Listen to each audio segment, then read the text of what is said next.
Computer പഠനത്തിന്റെ ഭിന്നധ്രുവങ്ങൾ കീഴടക്കാൻ 18 വർഷങ്ങൾക്ക് മുമ്പ് നമുക്കരികിലെത്തിയ പഠന കേന്ദ്രം ജിടെക്.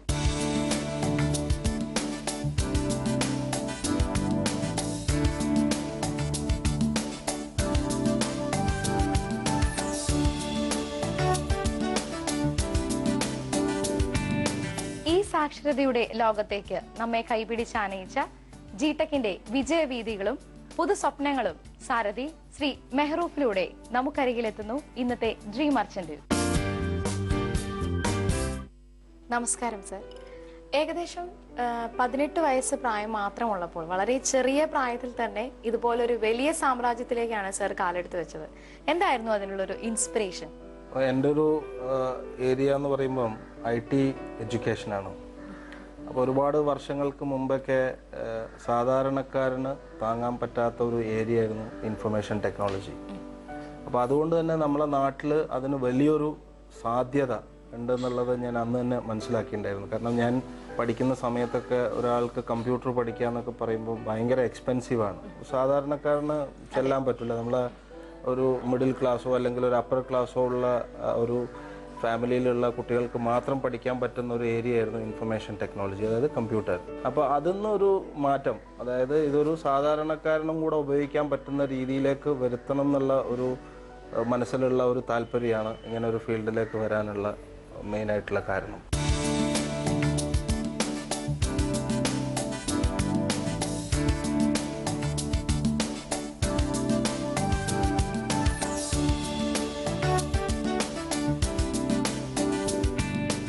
സർ, പൊതുവെ ഒരു മലബാർ കുടുംബമാണ്, അല്ലെങ്കിൽ ഒരു യാഥാസ്ഥിതിക പശ്ചാത്തലമുള്ള കുടുംബമാണ്. സോ അത്തരം ഒരു കുടുംബ പശ്ചാത്തലത്തിൽ നിന്നും വളരെയധികം വ്യത്യസ്തമായി ഒരു ബിസിനസ്സിലേക്ക് ഇറങ്ങാതെ ഇതുപോലെ ഒരു വലിയൊരു മേഖലയിലേക്ക് കാലെടുത്ത് വെക്കുമ്പോൾ എന്തായിരുന്നു സർ അതിനുള്ള ഒരു മോട്ടിവേഷൻ? എന്തായിരുന്നു? അതായത് എൻ്റെ ഫാമിലി എന്ന് പറയുമ്പോൾ ഫാദറിൻ്റെ ഫാമിലി അതേപോലെ മദറിൻ്റെ ഫാമിലി, രണ്ട് തരത്തിലുള്ള ഫാമിലീസാണ്. ഫാദറിൻ്റെ ഫാമിലി കംപ്ലീറ്റ്ലി ഒരു ബിസിനസ് ഫാമിലിയാണ്. മദറിൻ്റെ ഫാമിലി കംപ്ലീറ്റ് ഒരു എഡ്യൂക്കേറ്റഡ് ഫാമിലിയാണ്. അപ്പോൾ അങ്ങനെ ഒരു ബാക്ക്ഗ്രൗണ്ടിൽ നിന്ന് എൻ്റെ ഫാദർ ഈ ഒരു ഭാഗത്ത് ആദ്യത്തെ ഒരു ഗ്രാജുവേറ്റ് ആണ്. അപ്പോൾ ഞാനാണെന്നുണ്ടെങ്കിലും ഇങ്ങനെ ഒരു വിദ്യാഭ്യാസ സ്ഥാപനത്ത് തുടങ്ങണം എന്നുള്ള ഒരു ഉദ്ദേശത്തോട് കൂടിയിട്ടൊന്നുമല്ല ആദ്യം വന്നിട്ടുള്ളത്. പക്ഷെ അത് അങ്ങനെ ഓട്ടോമാറ്റിക്കലി അങ്ങനെ ആയിപ്പോയി. ഞാൻ എൻ്റെ ഡിഗ്രിയൊക്കെ ഞാൻ മദ്രാസിലായിരുന്നു പഠിച്ചിട്ടുണ്ടായിരുന്നത്, IT അവിടെ നിന്നായിരുന്നു പഠിച്ചിട്ടുണ്ടായിരുന്നത്. അപ്പോൾ ഇവിടെ വന്നിട്ട് പിന്നെ രണ്ടാമതും IT ഒന്ന് സ്പെഷ്യലൈസ് ചെയ്യണം എന്നുള്ള ഉദ്ദേശത്തോട് കൂടിയിട്ടൊക്കെയാണ് വന്നിട്ടുള്ളത്. പക്ഷെ ആ സമയത്ത് ഇവിടെ ഞാൻ പറഞ്ഞല്ലോ ഭയങ്കര എക്സ്പെൻസീവായിട്ട്, അതായത് നമ്മളൊരു 3 മാസത്തെ കോഴ്സൊക്കെ പഠിക്കണം എന്നുണ്ടെങ്കിൽ ഒരു 15,000 or 20,000 ഒക്കെ കൊടുക്കണം എന്നൊക്കെയുള്ള അങ്ങനത്തെ ഒരു സിറ്റുവേഷനിലാണ്. അപ്പോൾ ഒരു സാധാരണക്കാരന് ഒരു താങ്ങാൻ പറ്റാത്ത ഒരു മേഖലയാണെന്നത് മനസ്സിലായി. അങ്ങനെ ഏകദേശം 10-18 വർഷം മുമ്പേ തന്നെ ഞാൻ ആദ്യത്തെ എൻ്റെ ഒരു ഇൻസ്റ്റിറ്റ്യൂട്ട് തുടങ്ങി. അത് ദൈവത്തിൻ്റെ സഹായം കൊണ്ട് നല്ല ക്ലിക്കായി, ജനങ്ങളുടെ ഇടയിലേക്കൊക്കെ നല്ല രീതിയിലൊക്കെ വന്നു. അങ്ങനെയാണ് ഞാൻ ഇങ്ങനെ ഒരു പ്രസ്ഥാനത്തിലേക്ക് ഇറങ്ങിയിട്ടുള്ളത്.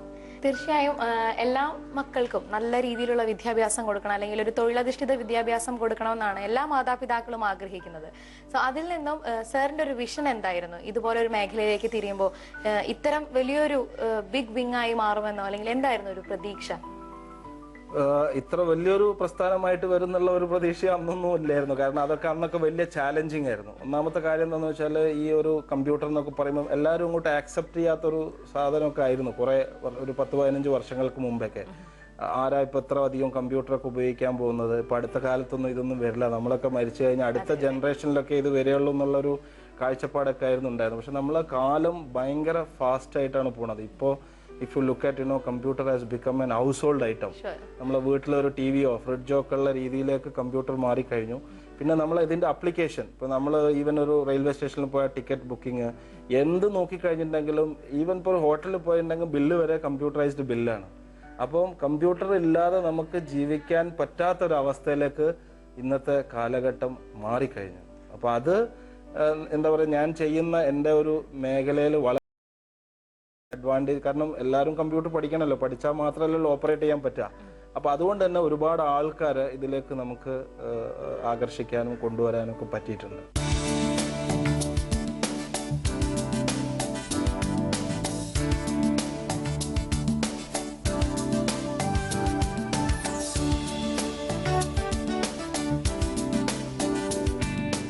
സർ, സർ, ഇപ്പോൾ ജിടെക് എന്ന് പറയുന്നത് ആദ്യം മലബാറിന്റെ ഹൃദയം കീഴടക്കി, അതിനുശേഷം ഇപ്പോൾ വേൾഡ് വൈഡ് ജിടെക് എന്നുള്ള നാമം എല്ലാവർക്കും സുപരിചിതമാണ്.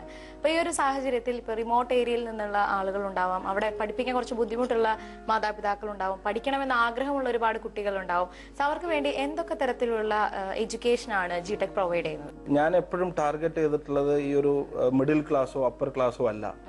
കാരണം നമ്മളെ മൊത്തം ഇന്ത്യ നോക്കിക്കഴിഞ്ഞിട്ടുണ്ടെങ്കിൽ ഏകദേശം 120 കോടി ജനങ്ങളുണ്ട്. ഇതിൽ നിങ്ങൾ നോക്കിക്കഴിഞ്ഞിട്ടുണ്ടെങ്കിൽ ഒരു 20 കോടിയെ ഈ മിഡിൽ ക്ലാസ്സും അപ്പർ ക്ലാസ്, ബാക്കി 100 കോടി എല്ലാം ബിലോ ക്ലാസ്സിലുള്ളതാണ്. അപ്പം നമ്മളെ ഏറ്റവും വലിയൊരു സാധ്യത എന്ന് പറയുന്നതും അത് തന്നെയാണ്, കൂടുതൽ ഒരു മാസിലേക്കുള്ള കാര്യങ്ങൾ ചെയ്യുക. അപ്പോൾ നമ്മൾ കേരളത്തിൽ നോക്കിക്കഴിഞ്ഞിട്ടുണ്ടെങ്കിൽ ഈവൻ നമുക്ക് പാലക്കാടുള്ള അട്ടപ്പാടി പോലുള്ള സ്ഥലത്ത് വരെ നമ്മളെ വലിയ വലിയ ട്രെയിനിങ് സെൻ്ററുകളുണ്ട്. അപ്പോൾ ഇവിടെയുള്ള കുട്ടികൾക്കാണെങ്കിലും നല്ല എഡ്യൂക്കേഷൻ കിട്ടാനും അവർക്ക് ലോകത്തിൻ്റെ ഏത് ഭാഗത്ത് പോയി കഴിഞ്ഞാലും നല്ലൊരു ജോലി കിട്ടാനൊക്കെയുള്ള തരത്തിലാണ് നമ്മൾ കോഴ്സുകളൊക്കെ ഡിസൈൻ ചെയ്തിട്ടുള്ളത്.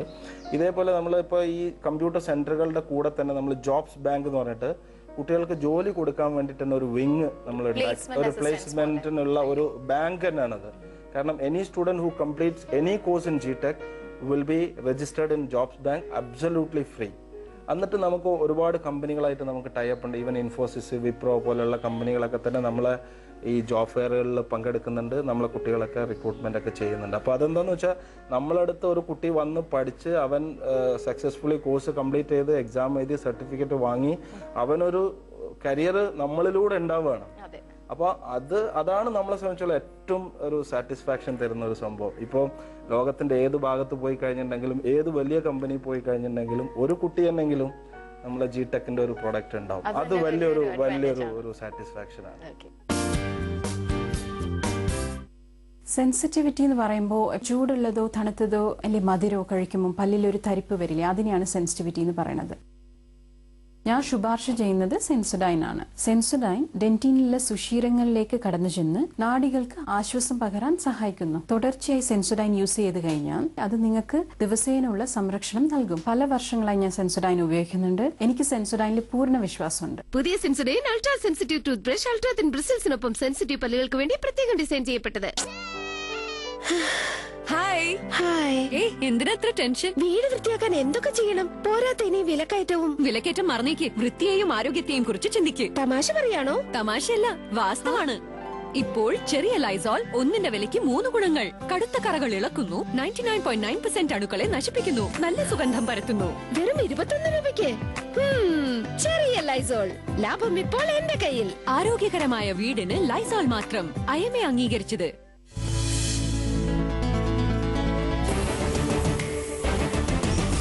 നിങ്ങൾക്കുമാകാം കോടീശ്വരൻ. തന്റെ ആയുസിന്റെ 5 വർഷം കുറച്ചെന്ന് സുരേഷ് ഗോപി. എന്റെ ആയുസ് ഒരു 5 വർഷം കുറഞ്ഞിരിക്കും. മരിക്കുന്നതിന് തൊട്ടു മുൻപും അമ്മ കോടീശ്വരനെ കുറിച്ച് സംസാരിച്ചതിന്റെ അമ്പരപ്പിൽ സൂപ്പർ താരം. ഇങ്ങനെ ഒരു അഭിപ്രായം പറഞ്ഞതിന് ശേഷമാണ് എന്റെ അമ്മ മരിച്ചത്. ഉള്ളു പൊള്ളിക്കുന്ന അനുഭവങ്ങളും മനസ്സിൽ തൊടുന്ന തുറന്നു പറച്ചിലുകളുമായി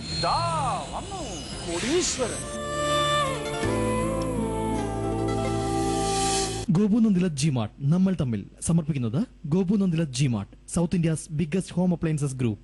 കൊച്ചി, തൃശൂർ, കോഴിക്കോട്, കണ്ണൂർ, പെരിന്തൽമണ്ണ, കൊല്ലം, Thiruvananthapuram. For you footwear, Mahalakshmi Silks Thiruvalla, arena animation, സൺഫീസ് dark fantasy ചോക്കോഫിൽസ്, Pedigree, the new TVS Apache series RTR. വളരെ ചുരുങ്ങിയ കാലഘട്ടം കൊണ്ട് തന്നെ സർ നേടിയെടുത്ത വിജയം വളരെയധികമാണ്, വളരെ വലുതാണ്. സോ അതുകൊണ്ട് തന്നെ ഒരുപാട് സമൂഹത്തിൽ നിന്നുള്ള അംഗീകാരങ്ങളും നേടിയെടുത്തിട്ടുണ്ട്. അതിൽ ഏറ്റവും പ്രധാനപ്പെട്ടത് ബ്രിട്ടീഷ് പാർലമെന്റിൽ വെച്ച് കിട്ടിയ അംഗീകാരമാണ്. ഓക്കെ, എന്തായിരുന്നു ആ സമയത്തെ ഒരു എക്സ്പീരിയൻസ്? നമ്മളെ ജീവിതത്തിലെ ഏറ്റവും വലിയൊരു ഒരു നിമിഷമായിട്ട് അതിനെ കാണുന്നു. പ്രത്യേകിച്ച് നമ്മളെ ഇന്ത്യ രാജ്യമൊക്കെ വർഷങ്ങളോളം ഭരിച്ചിട്ടുള്ള ആൾക്കാരാണ് ബ്രിട്ടീഷുകാർ. അപ്പോൾ അവരുടെ ഒരു മെയിൻ സ്ഥലമാണ് ഈ പാർലമെന്റ് എന്ന് പറയുന്നത്. അപ്പോൾ അതിന്റെ ഉള്ളിൽ കയറിയിട്ട് അവിടുത്തെ ഒരു MP എന്നെ നമ്മളെ ഹോണർ ചെയ്യാന്ന് പറയുമ്പോൾ ഇതിനേക്കാളും വലിയൊരു സംഭവം. കാരണം അത് നമ്മളൊരു ഹെവനിലേക്കൊക്കെ പോയ ഒരു ഫീലാണത്. എന്തൊക്കെയാണ് അതിന്റെ ഡീറ്റെയിൽസ് എന്ന് അറിഞ്ഞാൽ കൊള്ളാം. ഇത് നമ്മള് international association of book keepers, IAB എന്ന് പറയും. ഇത് UK-യിലുള്ള ഈ അക്കൗണ്ടിങ് അല്ലെങ്കിൽ നമ്മളെ ഫൈനാൻസ് ഓറിയന്റഡ് ആയിട്ടുള്ള അതിന് വേണ്ടിയിട്ടുള്ള ഒരു ബോഡിയാണ്. അപ്പോൾ അവരുടെ നമ്മളെ ഇന്ത്യയിലെ ഒരേ ഒരു ഓത്തറൈസ്ഡ് സെന്ററാണ് നമ്മൾ. അപ്പോൾ കഴിഞ്ഞ 4 വർഷമായിട്ട് ലോകത്തിലെ ഏറ്റവും ബെസ്റ്റ് സെന്റർ നമ്മളാണ്. ഏറ്റവും കൂടുതൽ കുട്ടികൾ ഈ IAB പരീക്ഷയ്ക്ക് ഇരുന്ന് പാസ്സാവുന്ന ലോകത്തിലെ ബെസ്റ്റ് സെന്റർ നമ്മളാണ്. അപ്പോൾ ഇതിനു വേണ്ടിയിട്ടുള്ള ഒരു അവാർഡായിരുന്നു UK പാർലമെന്റിൽ കിട്ടുക. അതിൻ്റെ കൂടെ തന്നെ എൻ്റെ ഒരു ഇൻഡിവിജ്വൽ, അതായത് contribution to the IT education എന്നുള്ള രീതിയിലുള്ള ഇങ്ങനെ 2 അവാർഡുകളായിരുന്നു അന്ന് ഈ പാർലമെന്റിൽ വെച്ചിട്ട് എനിക്ക് കിട്ടിയിട്ടുണ്ടായിരുന്നത്.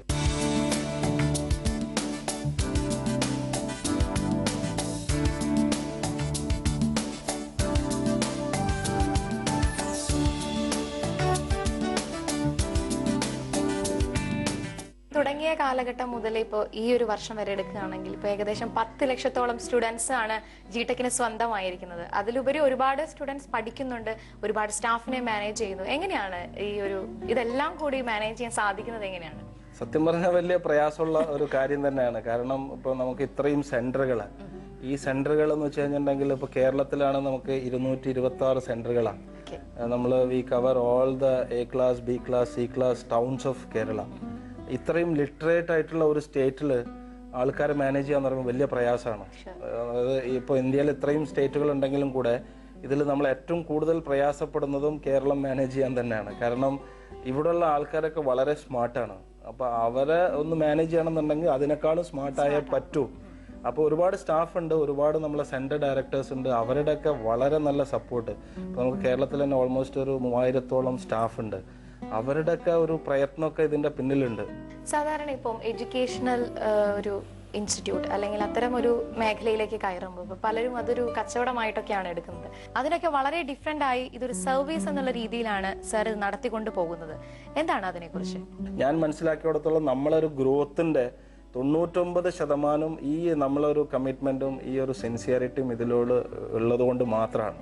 അല്ലാന്നുണ്ടെങ്കിലൊന്നും ഒരിക്കലും നമുക്ക് പ്രത്യേകിച്ച് ഇങ്ങനെ കോഴിക്കോട് പോലെയുള്ള ഒരു സ്ഥലത്ത് നിന്നിട്ടും അല്ലെങ്കിൽ കേരളത്തിൽ നിന്നിട്ടും ഇത്രയും രാജ്യങ്ങളിൽ ഇത് ഓപ്പറേറ്റ് ചെയ്യാനൊന്നും പറ്റില്ല. Because we R supporting 2 governments. ഇപ്പം നമ്മൾ ശ്രീലങ്ക അതേപോലെ ഇറാൻ 2 ഗവൺമെന്റിന് ആയിട്ടുള്ള ടൈപ്പാണ് നമുക്കുള്ളത്. അവിടുത്തെ പ്രസിഡന്റുമാരുടെയും പ്രധാനമന്ത്രിയുടെ ഒക്കെ പ്രൊജക്ടുകളാണ് നമ്മളിവിടെ കോഴിക്കോട് ഇരുന്ന് ചെയ്യുന്നത്. അപ്പൊ അത്രമാത്രം ഒരു കോൺഫിഡൻസ് അവർക്കും നമ്മളിൽ ഉണ്ടാവണമല്ലോ ഇങ്ങനെ ഒരു പ്രൊജക്ട് ഏൽപ്പിക്കണം എന്നുണ്ടെങ്കിൽ. Because if you look at Sri Lanka, we are the largest in Sri Lanka. We have almost 108 centres there. Complete ഗവൺമെന്റിന്റെ പ്രൊജക്ടുകളാണ്. ഗവൺമെന്റിന് വേണ്ടിയിട്ട് കുട്ടികളെ കമ്പ്യൂട്ടർ പഠിപ്പിക്കുന്നു, ഗവൺമെന്റിന് വേണ്ടിയിട്ട് കുട്ടികളെ ഇംഗ്ലീഷ് പഠിപ്പിക്കുന്നു. അതേപോലെ തന്നെ ഇപ്പോൾ ഇറാനിലാണെന്നുണ്ടെങ്കിലും പുതിയ ടെക്നോളജിയായിട്ട് ബന്ധപ്പെട്ടുള്ള എല്ലാ കാര്യങ്ങളും നമ്മൾ ഇവിടെ നിന്ന് നമ്മളെ കോഴ്സുകളിലൂടെയാണ് ചെയ്യുന്നത്.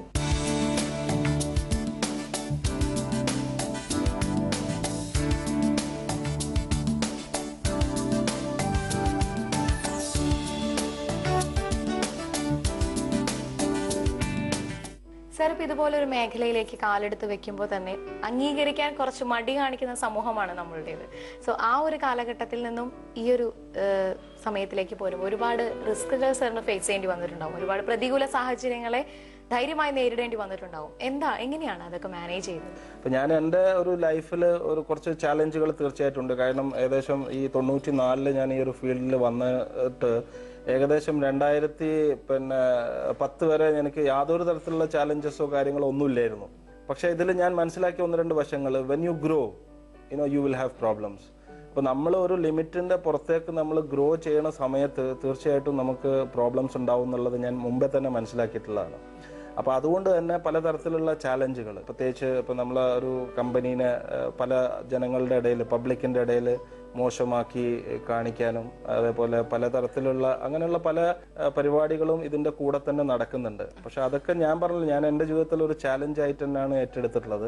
സാർ ഇപ്പോൾ ജിടെക് നൽകുന്നത് ഒരു ലോകോത്തര നിലവാരമുള്ള ഒരു വിദ്യാഭ്യാസമാണ്, ഒരു കമ്പ്യൂട്ടർ വിദ്യാഭ്യാസമാണ്. അപ്പൊ അതിനൊക്കെ പുറമെ എന്തൊക്കെയാണ് എക്സ്ട്രാ കരിക്കുലർ ആക്ടിവിറ്റീസ്? എന്തെങ്കിലും ഒരുപാട് കാര്യങ്ങളുണ്ട്. ഇപ്പൊ നമ്മൾ കഴിഞ്ഞ ഒരു വർഷം മുതൽ തന്നെ നമ്മൾ അക്കാഡമിക് കോഴ്സുകളൊക്കെ തുടങ്ങി. നമ്മളെ കോളേജുകൾ, G-Tec college four advance studies എന്ന് പറഞ്ഞിട്ട് ഇപ്പൊ നമ്മൾ സാധാരണ കമ്പ്യൂട്ടർ കോഴ്സുകൾ കൂടാതെ ഇപ്പൊ BCom, BBA, MBA ഇങ്ങനെയുള്ള അക്കാഡമിക് പ്രോഗ്രാമുകളും നമ്മൾ സ്റ്റാർട്ട് ചെയ്തിട്ടുണ്ട്. അപ്പോൾ ഇതിന്റെ കൂടെ തന്നെ ഈ കുട്ടികൾക്ക് ഇപ്പം നല്ല കലാപരമായിട്ട് മുൻപിൽ നിൽക്കുന്ന കുട്ടികൾക്ക് അവർക്ക് വേണ്ടി നമ്മൾ പല കൾച്ചറൽ പരിപാടികൾ, നമുക്ക് ഇന്റർ ഡിസ്ട്രിക്ട് പരിപാടികൾ, ഇന്റർ സ്റ്റേറ്റ് പരിപാടികൾ, ഇങ്ങനെയൊക്കെയുള്ള നമുക്ക് ജിടെക് മഹോത്സവം ഉണ്ട്. ഏകദേശം ഒരു 40,000-50,000 കുട്ടികളൊക്കെ ഒരു സ്ഥലത്ത് ഒരൊറ്റ വെന്യൂവിൽ കൊണ്ടുവന്നിട്ടാണ് ഈ ഒരു ജിടെക് മഹോത്സവം. കഴിഞ്ഞ ഏകദേശം 7 വർഷമായിട്ട് ഞാൻ ചെയ്യുന്നുണ്ട് കണ്ടിന്യൂസ് ആയിട്ട്. എല്ലാം വളരെ സക്സസ്ഫുൾ ആയിട്ട്. നല്ല കഴിവുള്ള ഒരുപാട് കുട്ടികളുണ്ടാവും. ഈ കഴിവുള്ള കുട്ടികളൊക്കെ കണ്ടെത്തി അവർക്ക് വേണ്ട എല്ലാവിധ പ്രോത്സാഹനവും കാര്യങ്ങളൊക്കെ ഇങ്ങനെയുള്ള പരിപാടികളിലൂടെ നമ്മൾ ചെയ്യുന്നുണ്ട്. പിന്നെ അവരുടെ ഇപ്പം നല്ല നമുക്ക് IT ചാമ്പ്യൻ എന്ന് പറഞ്ഞിട്ട് ഒരു ക്വിസ് കോമ്പറ്റീഷൻ ഉണ്ട്. ഒരു ഇന്റർനാഷണൽ കോമ്പറ്റീഷൻ. നമ്മളെല്ലാ സ്റ്റേറ്റുകളിലും എല്ലാ ഡിസ്ട്രിക്റ്റുകളിലും നടത്തുന്ന ഒരു കോമ്പറ്റീഷനാണ്. ഇതിനൊരു ഫൈനൽ വിന്നർ ഉണ്ടാവും. അപ്പോൾ ഇങ്ങനെയൊക്കെയുള്ള ഒരുപാട്, അതായത് കുട്ടികളുടെ അവരുടെ എന്താണോ അവരുടെ ടേസ്റ്റ്, ഈ ടേസ്റ്റിനെ മനസ്സിലാക്കിയിട്ട് അതിനെ പ്രോത്സാഹിപ്പിക്കാനുള്ള പല പരിപാടികളും നമ്മൾ ചെയ്യുന്നുണ്ട്. സർ, എവിടെ നിന്ന് ലഭിക്കുന്ന അംഗീകാരത്തെക്കാളും ഏറ്റവും കൂടുതൽ അംഗീകാരം നമ്മൾ നേടിയെടുക്കേണ്ടതും നമുക്ക് കിട്ടുമ്പോൾ സന്തോഷിക്കുന്നതും സ്വന്തം നാട്ടുകാരിൽ നിന്ന് അല്ലെങ്കിൽ നാട്ടിൽ നിന്ന് കിട്ടുന്ന അംഗീകാരമാണ്. പ്രത്യേകിച്ച് മലബാർ ഏരിയയിൽ നിന്ന് സാറിന് എന്താണ് അവരോട്? തീർച്ചയായിട്ടും ഞാൻ ഇവിടെ ഇപ്പോൾ നമ്മളെ മലബാറിലാണെന്നുണ്ടെങ്കിൽ ഞാനിവിടെ എല്ലാത്തിലും വളരെ ആക്റ്റീവായിട്ടുള്ള ആളാണ്. Malabar chamber of commerce, Calicut chamber of commerce, Kerala chamber of commerce, അതേപോലെ കോഴിക്കോട് ബിസിനസ് ക്ലബ്ബ്, ഇങ്ങനെയൊക്കെയുള്ള ഒരുപാട് റോട്ടറി, ലയൺസ്, എല്ലാത്തിലും ഉള്ള ആളാണ് പണ്ട് മുതലേ. ഏകദേശം ഒരു 10-15 വർഷമായിട്ടുണ്ട് ഞാൻ ഇതിലെല്ലാം വളരെ വളരെ ആക്റ്റീവായിട്ട് ഉള്ള ഒരാളാണ്. അതുകൊണ്ട് തന്നെ നമ്മളെ അറിയാത്ത ആൾക്കാർ ഇവിടെ ഈ നാട്ടിലില്ല. കാരണം നമ്മൾ നാടിന് വേണ്ടി എന്തെങ്കിലുമൊക്കെ ചെയ്യുന്നുണ്ടെങ്കിൽ തീർച്ചയായിട്ടും ഇവിടുത്തെ ഉള്ള ആൾക്കാർക്ക് വേണ്ടിയിട്ടാണ് ചെയ്യണത്. അപ്പം അതുകൊണ്ടുള്ള ആ ഒരു സ്നേഹവും കാര്യങ്ങളൊക്കെ എന്നും ഞാൻ പറഞ്ഞ നിലനിൽക്കുന്ന സ്നേഹമാണ് അതൊക്കെ. സെൻസിറ്റിവിറ്റി എന്ന് പറയുമ്പോൾ ചൂടുള്ളതോ തണുത്തതോ അല്ലെങ്കിൽ മധുരമോ കഴിക്കുമ്പോൾ പല്ലിലൊരു തരിപ്പ് വരില്ലേ, അതിനെയാണ് സെൻസിറ്റിവിറ്റി എന്ന് പറയുന്നത്. ഞാൻ ശുപാർശ ചെയ്യുന്നത് സെൻസോഡൈൻ ആണ്. സെൻസോഡൈൻ ഡെന്റിനിലെ സുഷിരങ്ങളിലേക്ക് കടന്നു ചെന്ന് നാഡികൾക്ക് ആശ്വാസം പകരാൻ സഹായിക്കുന്നു. തുടർച്ചയായി സെൻസോഡൈൻ യൂസ് ചെയ്ത് കഴിഞ്ഞാൽ അത് നിങ്ങൾക്ക് ദിവസേനയുള്ള സംരക്ഷണം നൽകും. പല വർഷങ്ങളായി ഞാൻ സെൻസോഡൈൻ ഉപയോഗിക്കുന്നുണ്ട്. എനിക്ക് സെൻസോഡൈനിൽ പൂർണ്ണ വിശ്വാസമുണ്ട്. പുതിയ Sensodyne ultra sensitive toothbrush ultra thin ബ്രിസിൽസിനൊപ്പം സെൻസിറ്റീവ് പല്ലുകൾക്ക് വേണ്ടി പ്രത്യേകം ഡിസൈൻ ചെയ്യപ്പെട്ടത്. പെണ്ണുങ്ങളുടെ കാര്യത്തില് ഞങ്ങൾ ആണുങ്ങളുടെ ഇടയിൽ ഒരു ചൊല്ലുണ്ട്, ഇളക്കം കൂടിയതിനെ വളയ്ക്കാൻ എളുപ്പമാണ്. ഐഡിയ പൂർവ്വം ഒരു ഐഡിയ കണക്ഷൻ. ഓ, മനസ്സിലായി മനസ്സിലായി. An idea can change my life. കല്യാണാലോചനയായിട്ട് വന്നതാ. ഓ, ബ്രോക്കറാണല്ലേ. ആദ്യം ഇഷ്ടപ്പെടുന്ന പെൺകുട്ടിയോട് അത് നേരിട്ട് ചെന്ന് പറയാനുള്ള തന്റെ ഇടം കാണിക്കണം. ഇന്ന് വൈകുന്നേരം 5 മണിക്ക് പ്രണയത്തിന്റെ സുന്ദര ഭാവങ്ങളുമായി കുഞ്ചാക്കോ ബോബന്റെ doctor love. Kalyan jewellers Saturday evening movie festival സമർപ്പിക്കുന്നത് കല്യാൺ ജുവലേഴ്സ്. സുഹൃത്തുക്കളെ, വരുന്ന ഞായറാഴ്ച സത്യമേവ ജയതയുടെ അവസാനത്തെ എപ്പിസോഡാണ്. ഈ എപ്പിസോഡിൽ ഞാൻ നിങ്ങൾക്ക് മുമ്പിൽ 2 വർഷമായി ഞങ്ങൾ നടത്തിയ യാത്രയിൽ മനസ്സിലാക്കിയൊരു കാര്യം പറയാം. ഈ ഒരു പ്രധാന കാര്യം നമ്മൾ പണ്ട് സ്കൂളിൽ പഠിച്ചതുമാണ്. എന്താണ് ആ കാര്യം? എത്ര പേരത് ഓർക്കുന്നുണ്ട്? അതറിയാം വരുന്ന ഞായറാഴ്ച രാവിലെ 11 മണിക്ക്. എയർടെൽ അവതരിപ്പിക്കുന്നു സത്യമേവ ജയതേ, പവേർഡ് ബൈ അക്വാഗാർഡ്.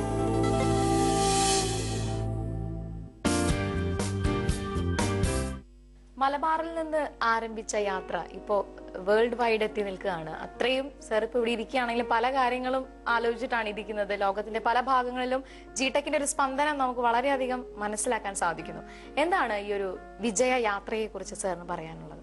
ഇല്ല, തീർച്ചയായിട്ടും വിദ്യാഭ്യാസം എന്ന് പറയുന്നത് എല്ലാവർക്കും ആവശ്യമുള്ള ഒരു സംഭവമാണ്. നമ്മൾ ഭക്ഷണം പോലെ അത്രമാത്രം ഇമ്പോർട്ടൻസ് ഉള്ള ഒരു സംഭവമാണ് വിദ്യാഭ്യാസം എന്ന് പറയുന്നത്. എല്ലാവർക്കും വിദ്യാഭ്യാസം നിർബന്ധമാണ്. അപ്പോൾ ഇത് തന്നെയാണ് ഇതിൻ്റെ ഒരു വിജയം എന്ന് പറയുന്നത്. അപ്പം ഞാൻ പണ്ട് 2000 ആ സമയത്തൊക്കെ കോഴിക്കോട് നിന്ന് അങ്ങനെ തുടങ്ങി, കണ്ണൂർ അങ്ങനെ യാത്ര ഒരു സൈഡിൽ കൂടെ എങ്ങനെ തുടങ്ങി, വയനാട്, പിന്നെ മലപ്പുറം, തൃശ്ശൂർ, പാലക്കാട്, എറണാകുളം, ആലപ്പുഴ, ഈ എല്ലാ സ്ഥലങ്ങളും ഞാൻ തന്നെ പേഴ്സണലി പോയിട്ട് വിസിറ്റ് ചെയ്തിട്ടുള്ളതാണ്. അതിനുശേഷം നമ്മൾ കർണാടക യാത്ര തുടങ്ങി, തമിഴ്നാട് യാത്ര തുടങ്ങി, അവിടെ നിന്ന് അങ്ങനെ കയറി മഹാരാഷ്ട്ര കയറി, മഹാരാഷ്ട്രയിൽ നിന്ന് നമ്മൾ ഗുജറാത്തിലെത്തി, ഗുജറാത്തിൽ നിന്ന് രാജസ്ഥാൻ പോയി, രാജസ്ഥാനിൽ നിന്ന് ഡൽഹിയിലെത്തി, ഈവൻ അപ് ടു ഈ സൈഡിൽ നമുക്ക് ബംഗാൾ, കൽക്കട്ട വരെ നമുക്ക് സെന്റർ ഉണ്ട്. 2007 നമ്മൾ സിംഗപ്പൂരിൽ കോർപ്പറേറ്റ് ഓഫീസ്. അതോടുകൂടി ലോകത്തിന്റെ പല ഭാഗങ്ങളിലും നമുക്ക് എൻക്വയറി നമുക്ക് തുടങ്ങി. പിന്നെ even we have reached up to Mexico. മെക്സിക്കോയിലൊക്കെ പോയി കഴിഞ്ഞാൽ you can see a whole building with ജിടെക്. അത് വേറെ തന്നെ ഒരു ഭാഗമായി മാറിയില്ല ലോകത്തിന്റെ. അപ്പം ഒരുപാട് നല്ല ആൾക്കാരുടെ, നല്ല മനസ്സുള്ള ആൾക്കാരുടെ വലിയൊരു കൂട്ടായ്മയാണ് ശരിക്കും പറഞ്ഞാൽ ജിടെക് എന്ന് പറയുന്നത്. പിന്നെ ഇനി ചെയ്യാനുള്ള ഒരുപാട് കാര്യങ്ങളുണ്ട്. As far as I am concerned, ഇപ്പോൾ കോളേജുകൾ ഇപ്പം സ്റ്റാർട്ട് ചെയ്തിട്ടുണ്ട്. ഈ BCom ഇങ്ങനെയുള്ള അക്കാഡമിക് പ്രോഗ്രാമുകളൊക്കെ ഇൻഷാല്ലാ അടുത്ത ഒരു 3-4 വർഷത്തിനുള്ളിൽ നമ്മളൊരു ജിടെക്കിൻ്റെ ഒരു യൂണിവേഴ്സിറ്റി ഒക്കെ തന്നെയാണ് ഡ്രീം. കാരണം ഡ്രീം ഇങ്ങനെ എപ്പോഴും ഉള്ള ഒരു സംഭവമാണ്. കാരണം അത് സാധാരണ എല്ലാവരും ഡ്രീം ചെയ്യുക ഉറങ്ങുന്ന സമയത്താണ്. ഞാൻ പകലിങ്ങനെ നടന്നു പോകുന്ന സമയത്തൊക്കെ പൊതുവെ ഇങ്ങനെ സ്വപ്നം കാണൽ കുറച്ച് അധികമാണ്. ഒരുപാട് ഡ്രീമുകളുണ്ട്. അതൊക്കെ പിന്നെ ഞാൻ പറഞ്ഞ ഇപ്പം നമ്മളെ കൂടെയുള്ള നല്ലൊരു ടീം വർക്ക് ഉണ്ട്. ഇവരുടെയൊക്കെ സഹായത്തോടു കൂടി ദൈവത്തിൻ്റെ എല്ലാവിധ പ്രാർത്ഥനയോടു കൂടി ഈ പറഞ്ഞ രീതിയിൽ നമുക്ക് ആ ഒരു സ്വപ്നത്തിലേക്കൊക്കെ എത്താൻ പറ്റുമെന്ന് വിചാരിക്കുന്നു.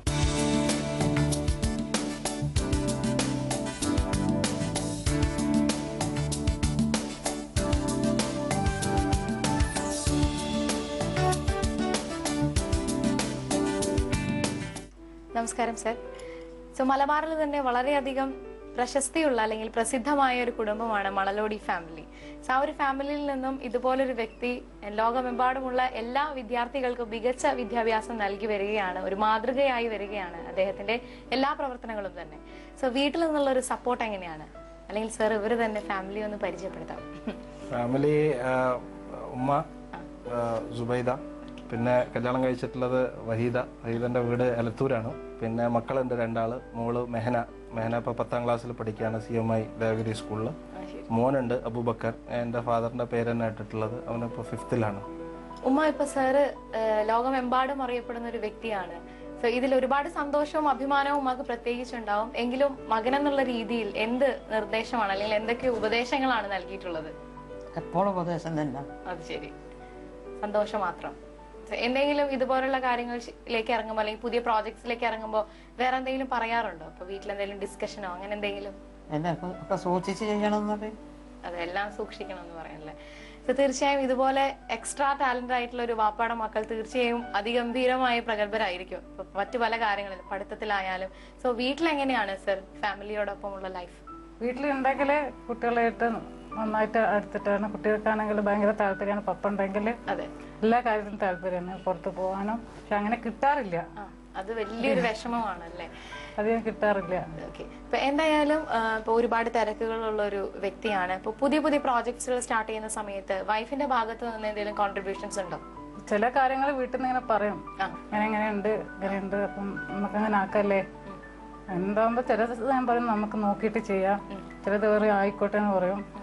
അങ്ങനെ അത്രയൊക്കെ തന്നെ കാര്യങ്ങളാണ്. എന്തായാലും സാർ ഒരു നല്ലൊരു കലാകാരൻ കൂടിയാണെന്ന് ഞങ്ങൾക്ക് അറിയാം. സോ ഇതുപോലെ ഒരുപാട് പ്രശസ്തനായ ഒരു വ്യക്തിയാണെങ്കിലും ഉള്ളിൽ ഒരുപാട് കലയുണ്ട്. അതുകൊണ്ടാണ് കുട്ടികൾക്ക് ഇതൊക്കെ പകർന്നു കൊടുക്കാനും സാധിക്കുന്നത്. സോ ഞങ്ങൾക്ക് വേണ്ടി എന്താണ് സ്പെഷ്യലായി കരുതിയിട്ടുള്ളത്? നല്ലൊരു പാട്ടായിരിക്കും എന്ന് വിശ്വസിക്കുന്നു. പാട്ടൊക്കെ ഞാൻ പൊതുവെ ഒരുവിധം എല്ലാ ഫംഗ്ഷനിലും ഇപ്പൊ പോകുമ്പോ എല്ലാവരും പാടാൻ വേണ്ടി പറയും. അത് ഞാനൊരു പാട്ട് പഠിച്ചിട്ടൊന്നുമല്ല, പക്ഷെ ഞാൻ പറഞ്ഞില്ല, ഞാൻ ഒന്നും നോന്ന് പറയലില്ല. ഇനിയിപ്പോ അത് ഡാൻസോ ഒരു ഭരതനാട്യമോ ഒക്കെ ആവണം, ഞാൻ എനിക്ക് പറ്റുന്ന രീതിയിലൊക്കെ ഞാൻ അങ്ങോട്ട് കളിക്കും.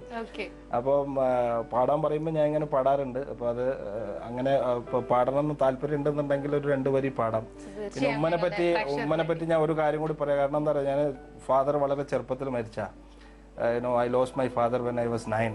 9 വയസ്സുള്ളപ്പോൾ ഫാദർ മരിച്ചത്. അപ്പം ഉമ്മക്ക് വലിയൊരു ക്രെഡിറ്റ് ഉണ്ട്, ഈ ഒരു നമ്മളെ ഒരു ഗ്രോത്തിലും ഒക്കെ വലിയ ക്രെഡിറ്റ് ഉണ്ട്. അപ്പൊ എന്തായാലും ഉമ്മയ്ക്കും വൈഫിനും എല്ലാവർക്കും വേണ്ടി, പ്രത്യേകിച്ച് ഞങ്ങളുടെ പ്രേക്ഷകർക്കും വേണ്ടിയിട്ട് ഒരു പാട്ടാവും. ആയിക്കോട്ടെ, എനിക്ക് വളരെ ഇഷ്ടമുള്ള ഒരു പാട്ടാണ്. നമ്മളെ ഉമ്പൈക്കന്റെ ഒരു ചെറിയ 2 വരി ഒന്നും പാടാം. വീണ്ടും പാടാം സഖി നിനക്കായി വിരഹഗാനം ഞാൻ, ഒരു വിഷാദ ഗാനം ഞാൻ. നീലത്താമര വിടരും നിന്നൂടെ നീർമിഴി നിറയില്ലെങ്കിൽ, നീർമിഴി നിറയില്ലെങ്കിൽ. വിഷാദമായിട്ടുള്ള ഒരു പാട്ട് ഈ ഒരു അവസരത്തിൽ വേണമെന്നുള്ളത് ഒരു ചോദ്യചിഹ്നമാണ്. എന്നാലും ഇത് ഞാൻ പറഞ്ഞ ഇത് ഇഷ്ടപ്പെട്ട നല്ലൊരു പാട്ടാണ്. എന്തായാലും ഒരുപാട് തിരക്കുകളുള്ള വ്യക്തിയാണ്, ഫാമിലിയും അത് അംഗീകരിച്ച കാര്യം. എന്തായാലും thank you so much for your great time. Thank you.